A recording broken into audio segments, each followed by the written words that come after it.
waxaa noogu marti دكتور عبد القاسم صلاح حسن madaxweynihii hore ee Soomaaliya haddaba qadka telefoonka magaalada Muqdisho ayaan kula xiriiray دكتور عبد القاسم waa ku salaaday marka hore marka labaad waxaad ku warantaa waxyaabihii aad maanta ku soo bandhigtay shirki aad ku qabatay magaalada Muqdisho hoyga aad ka degan tahay بسم الله الرحمن الرحيم مركب ورثة دقيقياشة يطاوضياشة تلفزيون كنا وسلامية إلى شعب الصوماليين وده يجي بدبا سيبا ضدك فربتشوكا ومدة تندلك بلايد وكوها الستي شنطة قاردوت كالعادي وحنور اشتين هي إلهي أنه النبض قرنا دلقنا النبض يهي أدينك إنه النبض ينو دلكي نريد كسو عريو دلكا تشوكتان على المركز دولتان كله مكرتان inta marka laga yimaado maantay waxaan u yeeray waxgaradka gobolka Banaadir dad kamid ah iyo saxaafadda magaalada Muqdisho joogta oo Soomaaliyeed iyo tanjibadaba waxaanan ka hadlayay wadciga dalku maanta ku sugan yahay iyo sababaha dhaliyay xaaladda maanta ummadda Soomaaliyeed ay ku jirto muddo badan ku soo jirtay sababaha dhaliyay oo waxna ay yihiin wax dadka Soomaaliyeed gudahooda ka imaanayay oo qabqablayaashooda dagaalku ay sababeen waxna ay yihiin wax dibadda ka imaanayay oo dawlado shisheeye ay sababeen dawladahaas ay ugu weyn tahay dawladda maanta quwadii ugu weyneed adduunka ku soo hartay Mareykanku iyo dawladda ay hadda la soo geliyay Itoobiya intuba dhibaatooyinka dhacay ayaan ka warramay maanta warbixintii aan sameynayay shirki jaraa'id oo aan qabtay arrinta ayay ku saabsanay waa gartay marka waa la socotay oo dawladda federaalka Soomaaliya dib u heshiisiin ayay ku dhawaaqay welina dagaaladii waa socdaan oo maalmahan ugu dambeeyay xataa agaarka suuqa Bakaaraha waxbaa ka dhacay arrimahaas ma soo qaaday waa soo qaaday waxaanaan tilmaamay sida kii ay suurtagal ku noqon karto dib u heshiisiin markaan la isindhatirayn daacad laga yahay qodobada la rabo in la fuliyo ayaan soo qaaday qodobadaas oo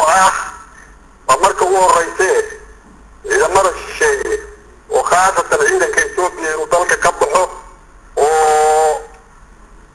Soomaalida ciidamo ay raalli ka tahay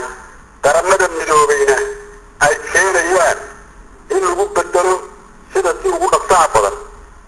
waa marka ku xigtay in laga saaro magaalada milishiyadka xaafadaha iyo magaalada dhibaatada ku haya waa marka saddexaad in la soo daayo dadka la hayo ee la iska aruuriyay oo xabsiyada ka buuxa waa marka afaraad in lagu soo celiyo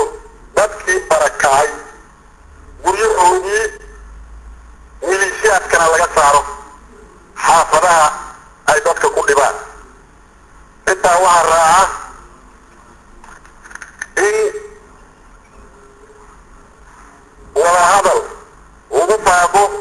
markii intaa hore la sameeyo wada hadal ugu baaqo la isugu imaanayo dalka gudihiisa waxaa ku xigaya dabcan in ugu baaqo wada hadal la isugu imaanayo dalka gudihiisa oo dhinac walba uu haysto isagoo dhinac walba haysta kalsooni uu shirki kaga galgeli karo shirka dib u heshiisiinta waxaa aqoonaya inuu jiro guddi madax bannaan oo xalliya wixii la isku khilaafo todoba waxaa noqonaya in shirweynaha dib u heshiisiinta ee la qaban doono ay ka qayb qaataan dawlaha matalaya bulshada Soomaaliyeed ciidamada kala duwan sida madaxda dhaqanka culimada siyaasiyiinta haweenka ganacsatada aqoonyahanka iyo qurbajoogaba waa gartay Dr. Abdi Qaasim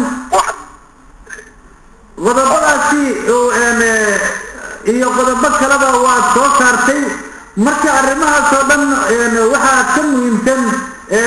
aragti caynkaa ayay labada dhinac isugu imaan karaan tusaale ahaan dhinacii dowladda haddii askaas ugu baaqday dhinacaan kale ee ka soo horjeeda iyaga maxaa laga yeelayaa ee weerarada samaynaya waxaa weeye markii shuruudahaas la fuliyo